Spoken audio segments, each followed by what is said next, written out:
ہم غریبوں کے غمخوار آقا، ہم مفلسوں کے لجپال آقا، پیارے پیارے مکی مدنی آقا صلی اللہ تعالی علیہ وآلہ وسلم کی ذات اقدس پر ہدیہ درود و سلام کے بعد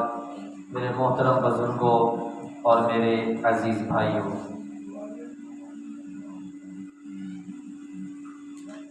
انسان کو اللہ تعالی نے اشرف المخلوقات بنا کر بھیجا۔ اس رب نے انسان کو نعمتیں عطا فرمائی، نعمتوں کی صورت میں انسان کا پورا جسم، جس میں اس کو آنکھیں، ہاتھ، ناک، پاؤں، اللہ تعالیٰ نے اس کو نعمتیں عطا فرمائی۔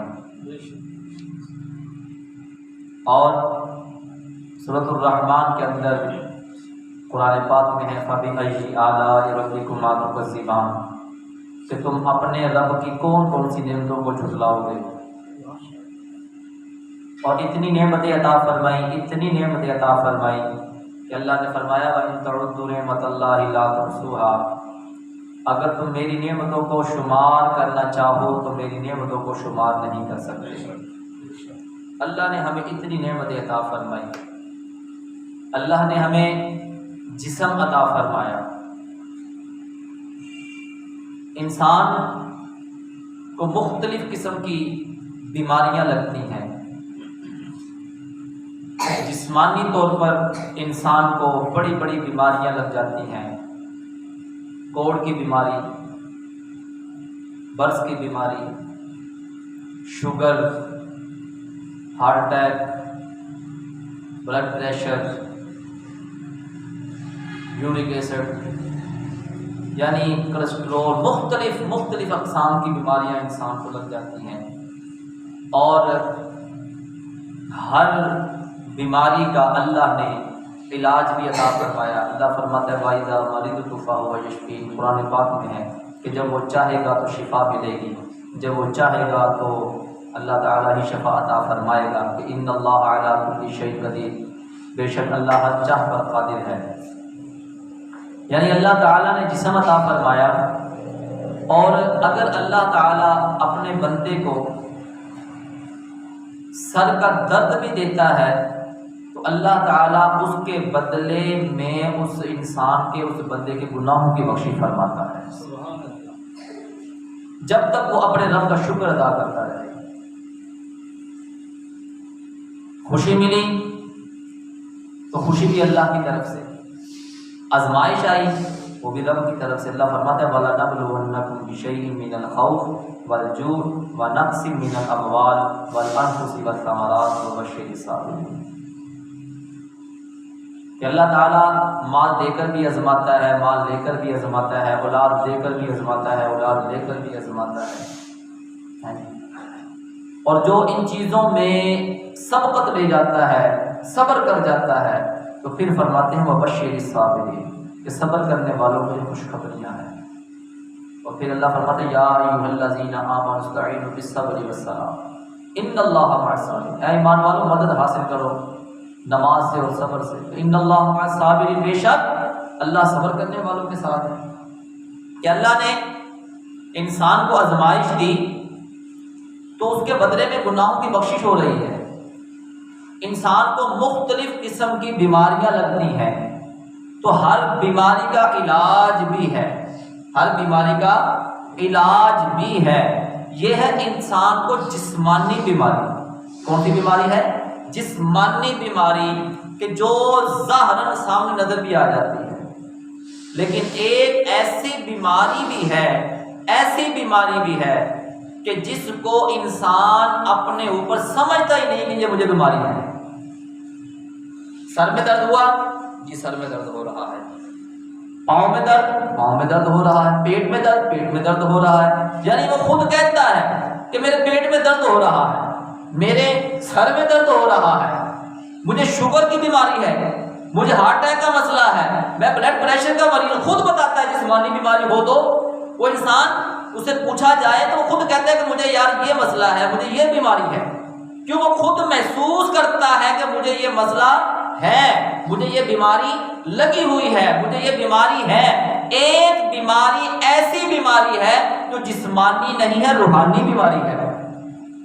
وہ روحانی بیماری ہے، لیکن کوئی بھی اس بیماری کو،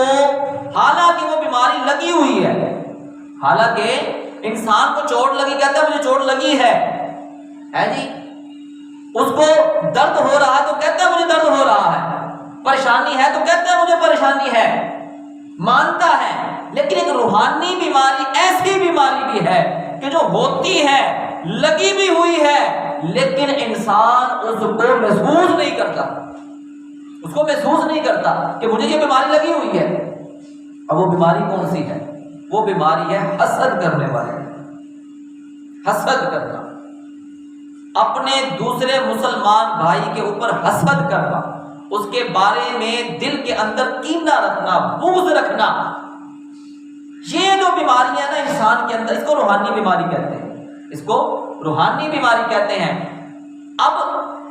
بندہ حسد کر بھی رہا ہوتا اپنے دوسرے بھائی سے، لیکن کبھی وہ خود پہ اوپر محسوس نہیں کرتا اس چیز کو کہ مجھے یہ بیماری لگی ہوئی ہے، کبھی نہیں کہے گا کہ میں حسد کرتا ہوں اس سے، کبھی نہیں کہے گا کہ میں اسے بغض کرتا ہوں، کبھی نہیں کہے گا میرے دل میں اس کے بارے میں کینہ ہے، نہیں کہے گا، حالانکہ وہ بیماری لگی ہوئی ہے۔ جسمانی بیماری لگ جائے تو مانتا ہے، تسلیم کرتا ہے مجھے یہ بیماری ہے۔ روحانی بیماری حسد، بغض، کینہ، چغلی، غیبت، یہ ساری بیماریاں ہونے کے باوجود انسان اس کو ماننے کو تیار نہیں کہ مجھے یہ بیماری لگی ہوئی ہے، جبکہ ہے۔ ہر دوسرے شخص کو دیکھ رہے آپ، وہ دوسرے کو دیکھ کر خوش نہیں ہو رہا، حسد اس کے دل میں ہے،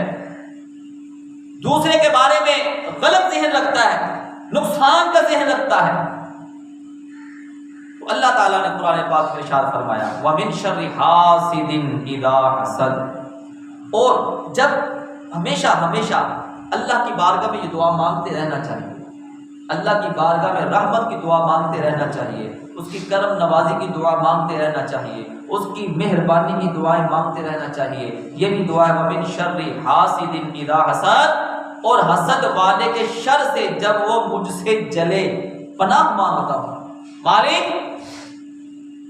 جو مجھ سے حسد کر رہا ہو، تیری دی ہوئی نعمتیں جو تو نے مجھے عطا فرمائی ہے، کہ جس کے بارے میں تو نے ہی فرمایا ہے کہ وَإِن تَعُدُّوا نِعْمَتَ اللَّهِ لَا تُحْصُوهَا، اگر تم میری نعمتوں کو شمار کرنا چاہو تو تم شمار نہیں کر سکتے۔ مالک تو نے ہی نعمتیں عطا فرمائی ہیں، پھر تو نے ہی فرمایا فَبِأَيِّ آلَاءِ رَبِّكُمَا تُكَذِّبَانِ، کہ تم اپنے پروردگار کی کون کون سی نعمتوں کو جھٹلاؤ گے۔ مالک تو نے ہی نعمتیں عطا فرمائی، تو نے ہی کرم نوازی کی، تو نے ہی مہربانی کی، تیری ہی رحمت ہوئی، یہ نعمتیں مجھے تو نے ہی عطا فرمائی ہے۔ مالک اب جو کوئی مجھے میرے اوپر تیری دی ہوئی نعمتوں پر حسد کرے، جلے اس سے، میں اسے پناہ مانگتا ہوں، اور یہ بیماری عام بیماری ہے۔ حسد کا مطلب کیا ہے؟ حسد کی ڈیفینیشن کیا ہے؟ حسد سے مراد کیا ہے؟ حسد کا مطلب یہ ہے کہ اللہ تعالیٰ نے ایک بھائی کو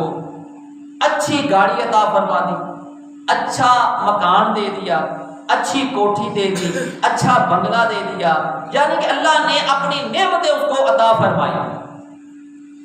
اور وہ مال، وہ دولت، وہ اس کا مرتبہ و مقام دیکھ کر دوسرا بھائی جو ہے، بھائی سے مراد انما المؤمنون اخوۃ فاصلحوا بین اخویکم، کہ مومن جو ہے آپس میں بھائی ہیں۔ مومن جو ہے یہ نہیں ہے کہ ایک جسمانی رشتہ ہے، خونی رشتہ ہوتا ہے، بہن بھائی ہوتے ہیں، ایک رشتہ جو ہمارا اللہ نے ہمیں دین نے ہمیں عطا فرمایا ہو، کہ مومن جو ہے آپس میں بھائی ہیں،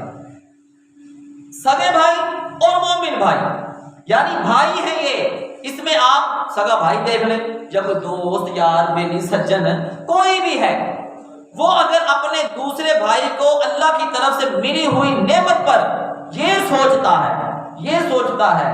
کہ اللہ نے اس کو یہ نعمت کیوں عطا کی ہے، کیوں دی ہے، اس کے پاس ہے تو اب ختم ہو جائے، اس کے پاس نہیں رہنی چاہیے، یہ تو میرے پاس ہونی چاہیے تھی، یہ گاڑی تو میرے پاس ہونی چاہیے تھی، یہ اچھا مکان تو صرف میرے پاس ہونا چاہیے تھا، اس کے پاس نہیں ہونا چاہیے تھا، یہ چیزیں اس کے پاس نہیں ہونی چاہیے، اب ہیں تو یہ ختم ہو جائے، یہ ختم ہو جائے۔ یہ بات اپنے ذہن میں لانا، دوسرے بھائی کے بارے میں غلط سوچ رکھنا، دوسرے بھائی کا نقصان چاہنا، اس کو حسد کہتے ہیں، اس کو حسد کہتے ہیں۔ اور ایک بات ذہن میں رکھیے گا، حسد صرف اور صرف ایک دنیاوی مال کے اوپر لوگ نہیں صرف کرتے کہ ایک بھائی کو اللہ نے یہ بھی دے دیا، یہ بھی دے دیا، مکان بھی دے دی، کوٹھی بھی دے دی، گاڑی بھی دے دی، سب کچھ دے دیا تو وہ حسد کر رہا ہے۔ نہیں، صرف اسی پر حسد نہیں ہوتا۔ اگر اللہ نے کسی کو توفیق دے دی کہ وہ نماز پڑھنے لگ گیا، ہے جی، وہ نماز پڑھنے لگ گیا، وہ قرآن پڑھنے لگ گیا، اگر کسی کی اولاد اچھی نکل آتی ہے، اچھی بن گئی ہے جی، وہ قرآن پڑھنے لگ گئی، دین کی تعلیم حاصل کرنے لگی، اس کو اللہ نے مرتبہ مقام اچھا عطا فرما دیا ہے پڑھنے لکھنے میں، تو دوسرا بھائی دیکھے کہ میرے بچے تو نکمے رہ گئے ہیں، اس کا بچہ کیوں کامیاب ہو رہا ہے، اس کا بچہ کیوں پڑھ رہا ہے، اس کے بچے کے اوپر یہ کامیابیاں کیوں آ رہی ہیں، یہ چیز دیکھ کر پھر یہ سوچنا کہ اس کے بچے بھی بگڑ جائیں، اس کے بچے بھی ٹھیک نہیں رہنے چاہیے، یہ چیزیں سوچنا یہ حسد کہلاتا ہے، اور یہ عام ہے، یہ عام بات پائی جاتی ہے ہمارے اندر۔ ہاں، اللہ نے ایک بھائی کو اچھی شہرت دے دی، اچھا مرتبہ و مقام عطا فرمایا، اچھی گاڑی دی، اچھا مکان اللہ نے اپنی نعمت سے نواز دیا، یعنی اچھی نعمت عطا فرما دی اس کو۔ اب دوسرا جو بھائی ہے وہ دیکھتا ہے، وہ خوش ہو رہا ہے کہ ماشاءاللہ اللہ نے میرے بھائی کو بہت اچھی اولاد عطا فرمائی ہے، ماشاءاللہ اللہ نے میرے بھائی کو اچھا مکان دے دیا ہے، ماشاءاللہ جی اللہ تعالیٰ نے میرے بھائی کو اچھی گاڑی دے دی، یعنی یہ دیکھ کر خوش ہونا اور ماشاءاللہ کہنا، خوش ہونا، اور دل میں یہ بھی خیال لے آنا، یہ بھی خیال آ جانا کہ مالک جس طرح سے تو نے میرے بھائی کے اوپر یہ رحمتیں کی ہیں، مالک مہربانی کر، میں بھی تو تیرا بندہ ہوں، میرے اوپر بھی رحمت فرما دے، جس طرح سے تو نے میرے ایک بھائی کو یہ سب کچھ عطا فرمایا، مالک تیری ہی کرم نوازی ہوئی ہے، تیرے خزانے میں کوئی کمی تو نہیں ہے، تو نے اس کو عطا فرمایا، مالک جیسے اس کو دیا ہے، جیسے تو نے اس کو عطا فرمایا ہے، مالک مہربانی کر، رحمت کر، یہ سب کچھ مجھے بھی عطا فرما دے۔ یہ حسد نہیں ہے، یہ حسد نہیں ہے۔ نیکیوں کے اوپر رشک کرنا، دوسرے بھائی کے اوپر رشک کرنا، رشک اور حسد میں فرق ہے، رشک کرنا اور حسد میں فرق ہے۔ رشک ہوتا ہے واہ کیا بات ہے یار، تیری کیا بات ہے، اللہ نے تیرے اوپر بڑی مہربانی کی، رحمتیں کر دی ہیں، بڑی بات ہے تیری ہے، اور حسد کرنا کیوں ہوئی ہے، یہ نہیں ہونا چاہیے تھا، یہ حسد ہے۔ رشک صحابہ کرام جو ہے آپس میں ایک دوسرے کے اوپر رشک کیا کرتے تھے، ایک دوسرے کے اوپر رشک کیا کرتے تھے۔ ایک مرتبہ حضرت عمر فاروق رضی اللہ تعالیٰ عنہ، آپ نے حضرت ابو بکر صدیق، دیکھیں نیکیوں کے اوپر صحابہ کرام رشک کیا کرتے تھے، کیا کہتے ہیں، اے ابو بکر بھائی، اگر میں تجھ سے کوئی چیز مانگوں، اگر میں تجھ سے کوئی چیز مانگوں تو وہ مجھے دے دو گے؟ اب یہ عمر مانگ رہے ہیں، کون؟ عمر پاک رضی اللہ تعالیٰ عنہ، کہ جن کے بارے میں ایک مرتبہ محبوب علیہ الصلوۃ والسلام آسمان کی طرف دیکھ رہے ہیں، چاندنی رات ہے، آسمان کے اوپر تارے بڑے چمک رہے ہیں، اور ساتھ ہی بی بی عائشہ صدیقہ طیبہ طاہرہ رضی اللہ تعالی عنہا بھی کھڑی ہے۔ آپ نے عرض کی آقا آج بڑی خوبصورت رات ہے، چاندنی رات ہے، ستارے چمک رہے ہیں، آقا کوئی ایسا شخص بھی ہے کہ جس کی نیکیاں آسمان کے تاروں کے برابر ہوں، کہ جس کی نیکیاں آسمان کے تاروں کے برابر ہو، اس سے ہمارے اہل سنت و جماعت کے عقیدے کی عکاسی بھی ہوتی ہے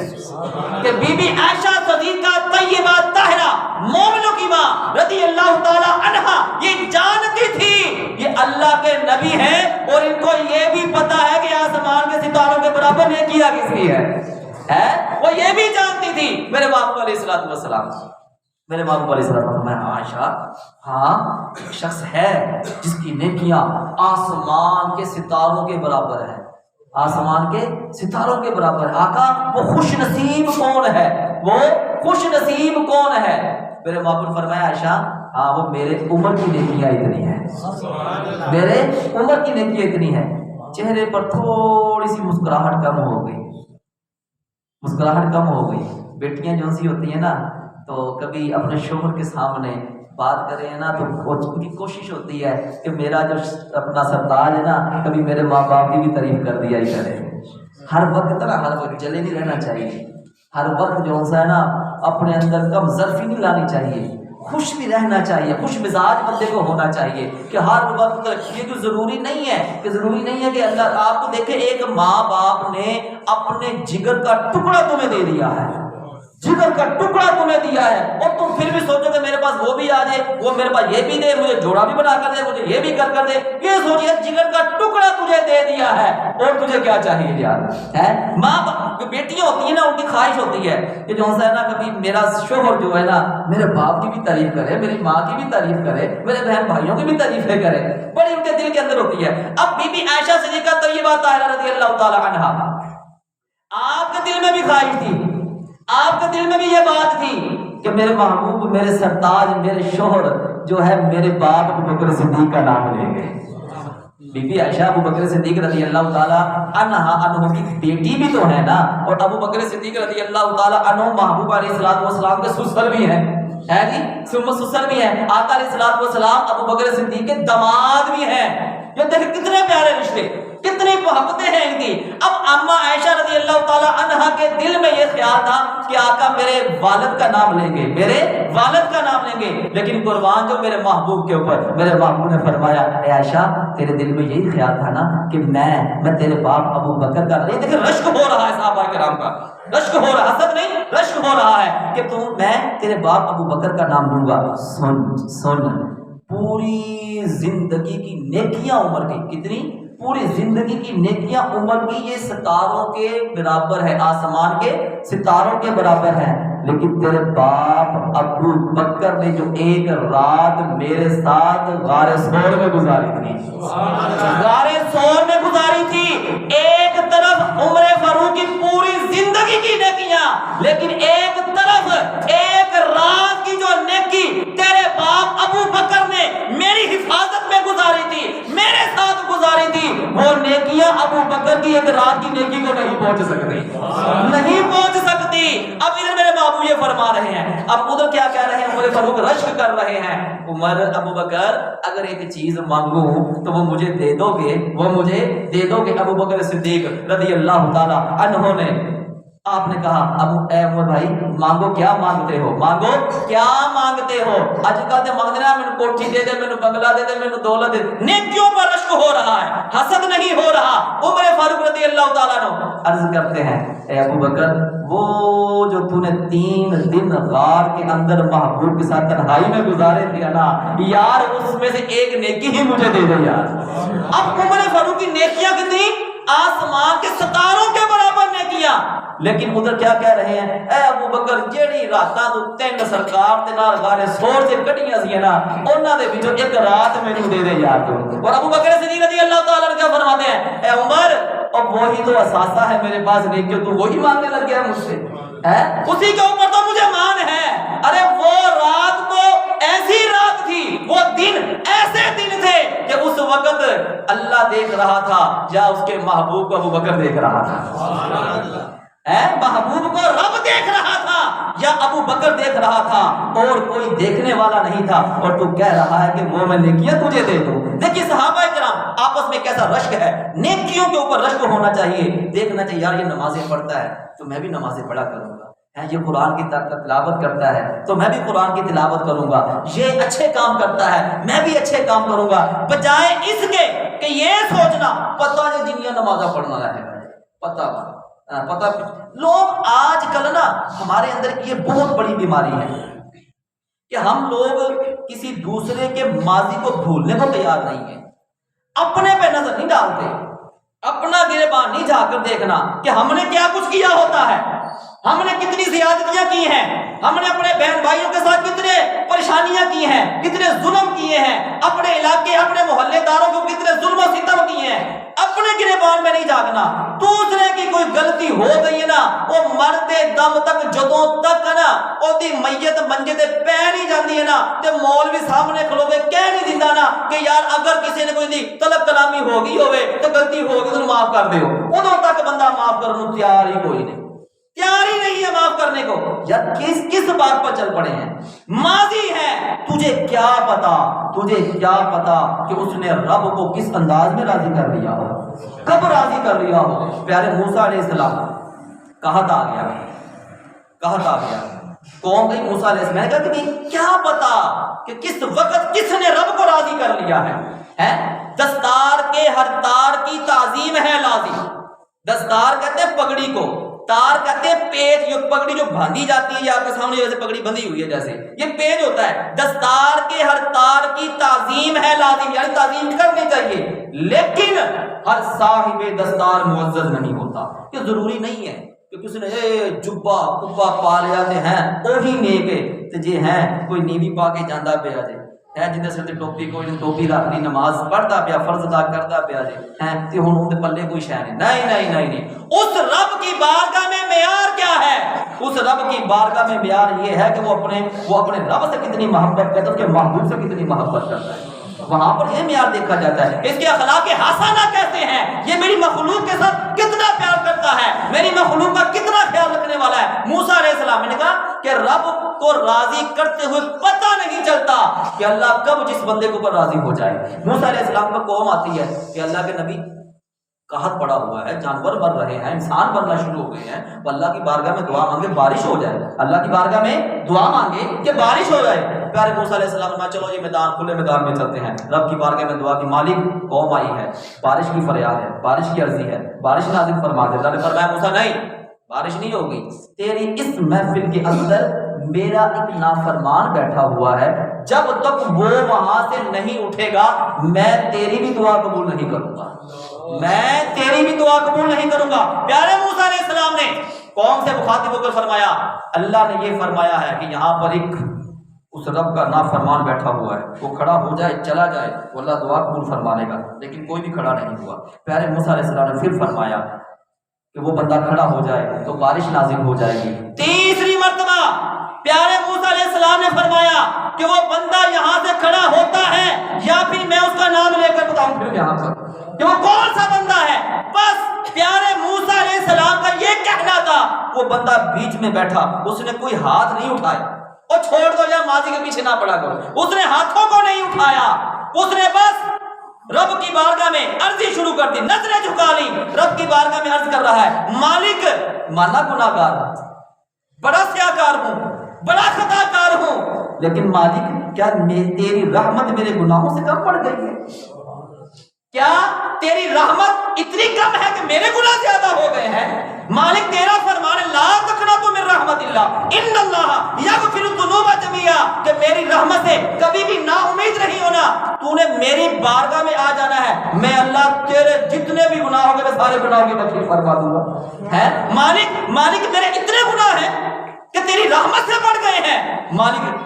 اگر موسیٰ نے میرا نام لے دیا نا تو میں قوم کے اندر منہ دکھانے کے قابل نہیں رہوں گا، قوم کے اندر منہ دکھانے کے قابل نہیں رہوں گا۔ مالک میں تو ذلیل ہوں گا، میری اولادیں میری نسلیں ذلیل اور رسوا ہو جائیں گی۔ مالک آج میں تیری بارگاہ میں سچی توبہ کرتا ہوں، مالک مہربانی فرما دے، بارش نازل فرما دے، ہے بارش نازل فرما دے۔ موسیٰ علیہ السلام دیکھ رہے ہیں کوئی بندہ کھڑا نہیں ہوا، لیکن بارش نازل ہو گئی۔ یا تو سبحان اللہ یار، کہ بارش برسنا شروع ہو گئی۔ جب بارش برسنا شروع تو قوم بھاگ گئی، کام ہو گیا ہے نا، ہے جی کام ہو گیا۔ اکثر ہوتا ہے کہ قاری صاحب دعا کرے جب کام ہو گیا مڑ کے پوچھتے بھی نہیں، 10 دن قاری صاحب تسی دعا کی تھی اللہ نے بڑی مہربانی کر دی تھی، ہے یہ بھی نہیں ہے۔ وہ موسیٰ علیہ السلام نے جب دیکھا قوم بھاگ گئی، وہ بندہ بھی اٹھ کے چلا گیا، اب اللہ کی بارگاہ میں عرض کرتے مالک کوئی بھی نہیں کھڑا ہوا تھا، تو نے بارش نازل فرما دی، تیرا فرمان تھا کہ یہاں پر میرا ایک نافرمان بیٹھا ہوا ہے، جب تک وہ نہیں اٹھے گا تو بارش نازل نہیں فرمائے گا۔ مالک اٹھا بھی کوئی نہیں، بارش بھی نازل فرما دی، وجہ کیا ہے؟ رب نے فرمایا موسیٰ ہاں میں نے ہی کہا تھا کہ میرا نافرمان تیری محفل میں بیٹھا ہوا ہے۔ ارے جب وہ آیا تھا میرا نافرمان تھا، اب وہ اٹھ کر گیا ہے تو میرا فرما بردار بن گیا ہے، میرا فرما بردار بن گیا ہے۔ اے موسیٰ اب اسی کی دعا کی وجہ سے میں نے بارش نازل فرمائی ہے۔ یار چھوڑ دو ماضی کے کھیل، کس طرح پیچھے پڑ گئے ہو کہ نہیں اس نے فلاں ٹائم پر یہ کر دیا تھا، اس نے وہ کیا تھا، اس نے یہ کیا تھا، یہ چوری کرتا پکڑا گیا تھا، اس نے یہ زنا کیا تھا۔ یعنی ایسی سوچیں لے کر ہم قبر تک نہیں چھوڑتے اس بندے کو، چھوڑ دو۔ پتہ نہیں کس وقت یہ سانسوں کی مالا ٹوٹ جانی ہے، کس وقت یہ پانی کا جو بلبلا پھٹ جانا ہے، چلے جانا ہے دنیا سے۔ رہ کیا جانا ہے؟ رہ جانا اس رب کا نام، کے محبوب کا نام رہ جانا ہے۔ رہنا کیا ہے؟ پیچھے سے اچھے اعمال رہ جائیں گے، وہ بھی اگر ہم نے کیے ہوئے تو لوگ اچھے طریقے سے یاد کر لیں گے۔ میرے بھائیوں، کسی